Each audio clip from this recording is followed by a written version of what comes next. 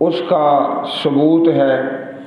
اس سے پہلے رکوع کے اندر ایک بہت بڑا واقعہ نصیحت کا، خیر خواہی کا، کہ وہ شخص جسے قتل کر دیا گیا، قتل ہونے کے بعد اللہ تعالیٰ کی جنت میں چلا جاتا ہے، وہاں جا کر بھی اپنے قتل کرنے والوں کی خیر خواہی اور نصیحت، پیارے رسول علیہ الصلوۃ والسلام کا پیارا فرمان ہے، الدین النصیحہ، دین خیر خواہی کا نام ہے، دین ہے خیر خواہی کا نام۔ تو سوال کیا گیا کس کے لیے؟ تو فرمایا للہ، اللہ تعالیٰ کے لیے، اللہ تعالیٰ کی کتاب کے لیے، رسولوں کے لیے، مسلمانوں کے ائمہ کے لیے اور عوام کے لیے۔ تو خیر خواہی کا، نصیحت کا بہت بڑا واقعہ، اللہ تعالیٰ ہمیں عمل کی توفیق عطا فرمائے۔ اس رکوع کے اندر آپ دیکھیں گے کہ اللہ تعالیٰ کی قدرت کی اور خالق کائنات کے وجود کی کیسی عظیم الشان نشانیاں ہیں۔ وآیۃ لہم الارض المیتہ، یہ پہلی نشانی ہے جو اس رکوع کے اندر ہے، اور ایک عظیم نشانی ان کے لیے زمین ہے المیتہ، مردہ، زمین مردہ ہوتی ہے، بے آباد، احییناہا، ہم نے اسے زندہ کیا۔ زندہ کیسے کیا؟ بارش برسائی، پانی نازل فرمایا اور زمین زندہ ہو گئی۔ تو یہ دلیل ہے حیات بعد الممات، کہ مرنے کے بعد جس طرح زمین زندہ ہوتی ہے، انسان بھی زندہ ہوگا۔ وَأَخْرَجْنَا مِنْهَا حَبًّا، اور ہم نے نکالا اس سے حبّا، غلہ، دانہ، فَمِنْهُ يَأْكُلُونَ، تو اسی سے وہ کھاتے ہیں۔ یہ بھی نشانی ہے، ایک مردہ زمین کو زندہ کرنا، اور دوسرا دانہ اور غلہ۔ وَجَعَلْنَا فِيهَا جَنَّاتٍ مِّن نَخِيلٍ وَعَنَابٍ، اور ہم نے بنائے اس زمین میں جنات، باغات، کئی قسموں کے، بڑی قسموں کے باغات۔ یہاں پر اللہ پاک نے دو قسموں کا تذکرہ فرمایا ہے، جو سب سے اعلیٰ من نخیل، کھجوروں سے، وعناب، اور انگوروں سے، دو کا ذکر ہے، باقی انسان خود بخود سمجھے، اور ذکر دو اس لیے کہ ان دو چیزوں کا زیادہ تر وجود اس سرزمین میں ہے جس میں اللہ کی کتاب نازل ہو رہی ہے۔ قرآن کریم جس سرزمین میں نازل ہو رہا ہے، وہاں ان دو چیزوں کے باغات زیادہ، نخیل و عناب، کھجور اور انگور، وفجرنا، اور ہم نے جاری کیے، پھاڑ نکالے، فیہا، اس زمین میں، من العیون، چشمے، چشمے، یہ بھی خالق کائنات کے وجود کے دلائل ہیں۔ مردہ زمین کو زندہ کرنا اور اس سے غلہ نکالنا، اور قسمہ قسم کے باغات اور انگور اور کھجور اور چشمے، لِيَأْكُلُوا مِن ثَمَرِهِ، تاکہ وہ کھائیں اس کے پھل سے، وَمَا عَمِلَتْهُ أَيْدِيهِمْ، حالانکہ اسے ان کے ہاتھوں نے نہیں بنایا۔ کسی شخص نے ایک کھجور بھی نہیں بنائی، ہاں کھانے والے ہیں، کوئی شخص ایک انگور نہیں بنا سکتا، کوئی بھی۔ وما عملتہ ایدیہم، حالانکہ اسے ان کے ہاتھوں نے نہیں بنایا۔ یہ ما نافیہ ہے، نہیں بنایا۔ ایک دوسری تفسیر ہے، اس میں ما موصولہ، اور جو بنایا ایدیہم، ان کے ہاتھوں نے، یعنی غلہ ہے، آٹا ہے، اب آٹے سے آگے سینکڑوں قسم کی چیزیں بن جاتی ہیں، اور جو بنایا ان کے ہاتھوں نے، آگے نئی سے نئی چیزیں، ایک چیز سے کئی چیزیں۔ افلا یشکرون، کیا پس وہ شکر نہیں ادا کرتے؟ سبحان الذی خلق الازواج کلھا، پاک ہے وہ ذات جس نے پیدا کیا الازواج، جوڑے، کلھا، سارے کے سارے، ہر چیز جوڑا ہے۔ کھجور ہے تو اس کے درختوں میں جوڑا ہے، کچھ درخت نر ہیں، کچھ مادہ ہیں، ہر چیز کا جوڑا ہے۔ یہ چیز اللہ پاک نے بہت صدیاں پہلے بتا دی۔ اب جو جدید تحقیق ہے اس میں بھی یہ ثابت ہو گیا کہ ہر چیز جوڑا ہے۔ اس میں ثابت کیا کیا ہے؟ ثابت یہ کیا ہے کہ ہر چیز کا جوڑا ہے تو دنیا کا بھی ایک جوڑا ہے، اس کا نام ہے آخرت۔ دنیا کا ایک جوڑا ہے جس کا نام آخرت ہے، ہر چیز کا ہی جوڑا ہے۔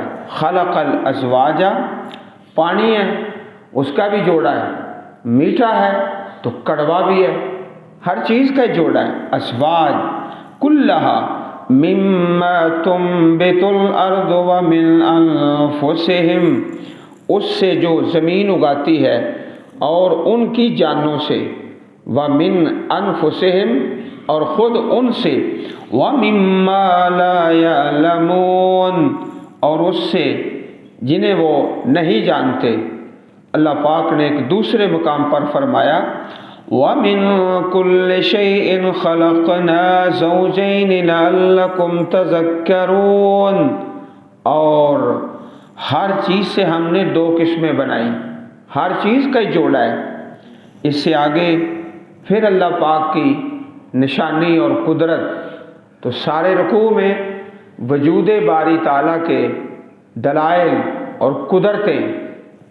وَآیَةٌ لَهُمُ اللَّیْلُ، اور ایک نشانی ان کے لیے رات ہے، رات بھی بہت بڑی نشانی ہے۔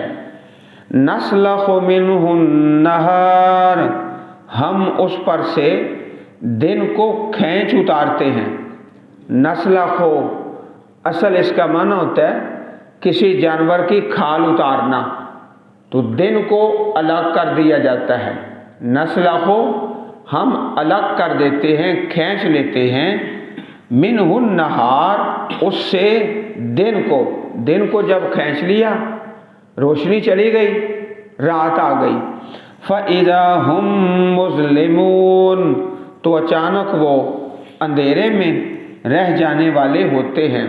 اور حدیث پاک ہے کتاب الصیام کے اندر روزے کے متعلق کہ آپ نے روزہ افطار کرنے کا وقت بتایا، فرمایا اذا اقبل اللیل و ادبر النہار، رات آ جائے اور دن چلا جائے، فقد افطر الصائم، تو روزہ افطار کرنے کا وقت ہو گیا ہے۔ یہاں بھی یہ فرمایا نسلخ منہ النہار، ہم دن کو کھینچ لیتے ہیں، الگ کر دیتے ہیں، پھر رات آ گئی، تاریکی آ گئی۔ والشمس تجری لمستقر لها، اور سورج تجری چل رہا ہے، لمستقر لها، اپنے ایک ٹھکانے کے لیے۔ مستقر ٹھکانہ، تو ٹھکانہ جو ہے سورج کا وہ دو طریقوں سے ہے، ایک ہے وقت اور ایک ہے جگہ۔ جگہ بھی سورج کے لیے اور وقت بھی، دو قسم کا ٹھکانہ ہے سورج کا۔ چنانچہ احادیث میں دونوں قسموں کی وضاحت ہے، اور دونوں حدیثوں کے راوی ایک ہی صحابی ہیں، حضرت ابو ذر رضی اللہ تعالی عنہ۔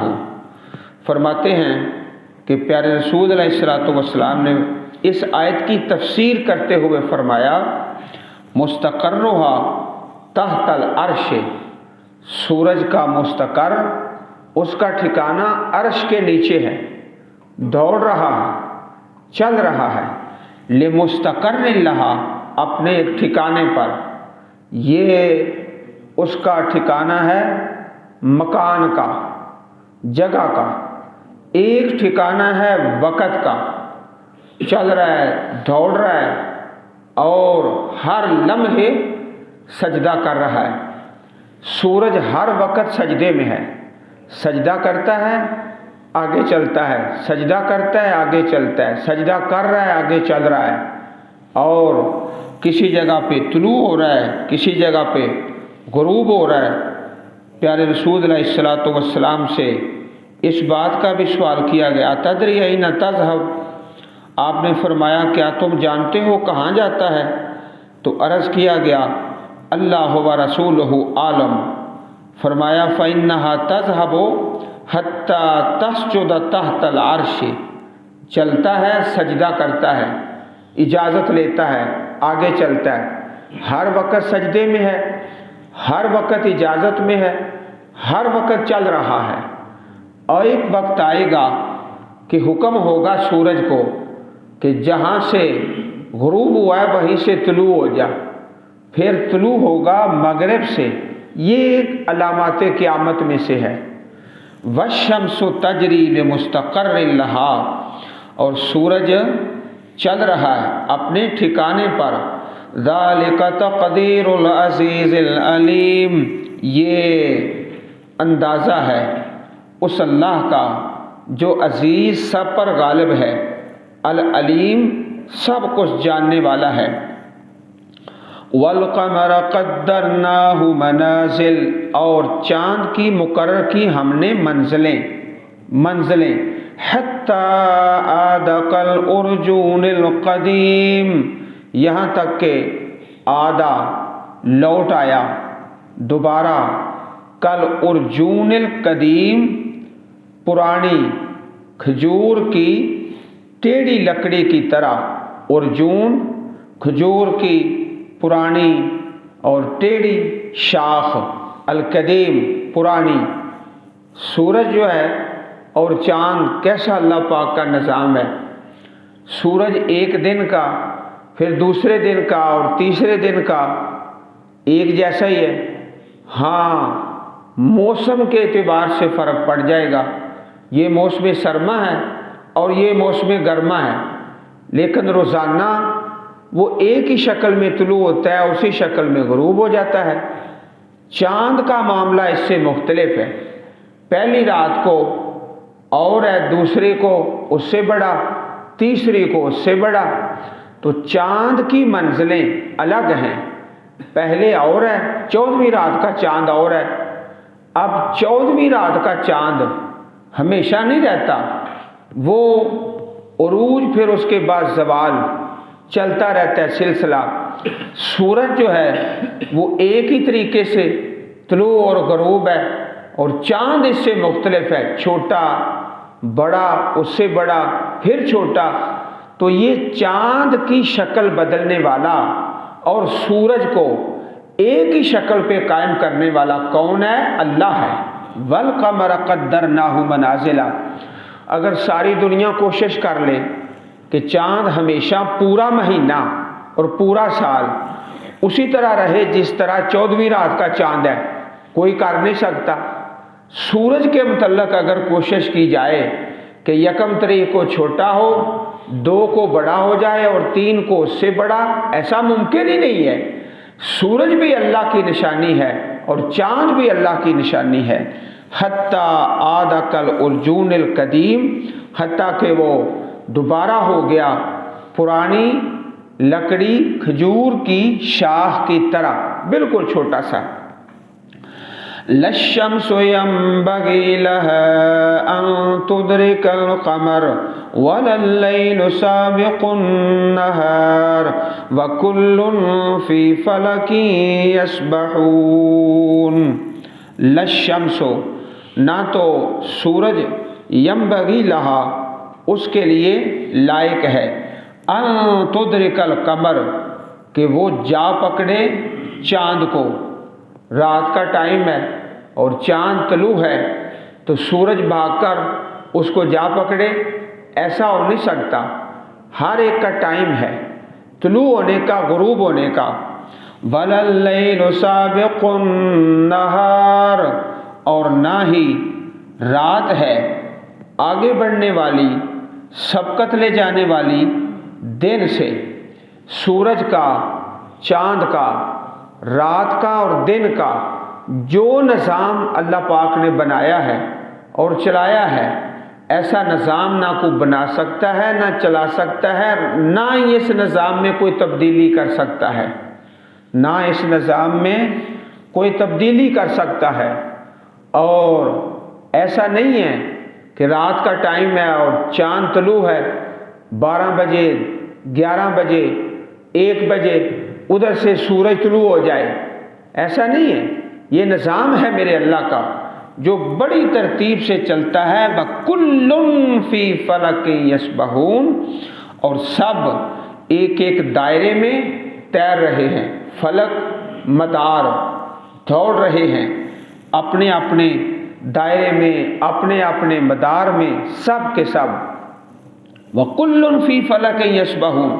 عزیز بھائیو، قرآن مجید کوئی علم حیات یا اس قسم کے جو دوسرے علوم ہیں ان کو بیان کرنے کے لیے تو نہیں، یہ تو کتاب ہدایت ہے۔ اس میں کیا درس ہے؟ وَكُلٌّ فِي فَلَكٍ يَسْبَحُونَ۔ سورج ہے مسلسل اپنے کام میں، چاند مسلسل اپنے کام میں۔ اس میں تمہارے لیے اور میرے لیے سبق ہے کہ ہم ہر وقت اپنے اللہ کی عبادت کرتے رہیں۔ سورج کا کوئی لمحہ سجدے سے خالی نہیں، ہر لمحے سجدے میں ہے، چل رہا ہے۔ اور اس میں سبق انسانوں کے لیے 2-4 دن عبادت کر کے تھک جائے ایسا نہیں ہے، یا چند دن نماز سے چھٹی کر جائے، قرآن پاک سے چھٹی کر جائے، ایسا نہیں ہے۔ کُلٌّ فِی فَلَكٍ يَسْبَحُونَ۔ جس طرح سورج ہے، چاند ہے، دن رات ہے، لیل و نہار ہے، مسلسل اللہ کے حکم سے، اسی طرح انسان ہے، تسلسل کے ساتھ اللہ تعالیٰ کے حکم میں جاری و ساری۔ وَآیَةٌ لَهُمْ، اور ایک نشانی ان کے لیے، اَنَّا حَمَلْنَا ذُرِّيَّتَهُمْ فِي الْفُلْكِ الْمَشْحُونِ، بے شک ہم نے اٹھایا ذُرِّيَّتَهُمْ، ان کی نسل کو۔ یہاں ذریت سے مراد نسل ہے، نسل انسان کی، فی الفلک المشحون، بھری ہوئی کشتی میں۔ کشتی میں عربی زبان میں جب موبائل کی بیٹری فل ہو جائے نا تو کہتے ہیں البطاریہ مشحونہ، بیٹری فل ہو چکی ہے۔